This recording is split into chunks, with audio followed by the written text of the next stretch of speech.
During this Christmas season, we reflect on the fact that Jesus was born in Bethlehem. It's this amazing Hebrew word that means house of bread.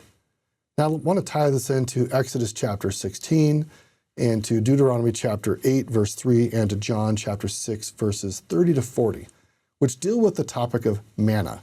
Now, remember, the Israelites have been saved by God from Egyptian bondage. They're out in the wilderness, and they're completely and fully dependent upon God. They complain. They're like, we wish we had the flesh pots of Egypt, all the resources that were there. And God is trying to teach the people by taking them to the wilderness that they should be fully and entirely dependent upon Him. And they shouldn't be complaining. The miracle of the manna is yet one more example for how God will sustain us and wants us to be dependent upon Him. So when the people in Exodus complain to God like, we have nothing to eat, He sends them manna. Now it's interesting, when they wake up in the morning and they find this bread-like, honey-like substance, they don't know what it is. And they say, ma-na.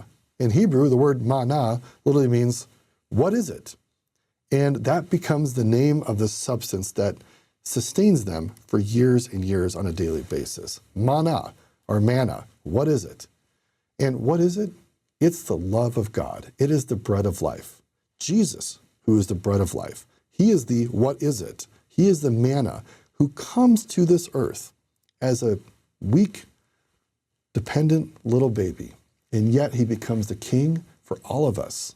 And He delivers His body to all of us on a regular basis. It is the manna of sacrament, the what is it, that sustains us every week, that we can have the spiritual sustenance we need to endure yet one more day, one more week on that path of salvation as we seek to get to the tree of life, who is Jesus Himself. I love how all these symbols connect together, that the manna of the Old Testament that sustains the ancient Israelites is Jesus, who is the bread of life, who is born in the house of bread, to the sacrament today, which is an emblem of the Passover when God saved the Israelites from Egyptian bondage, that today, every week, we can partake of the manna that God has provided through His Holy Spirit at sacrament.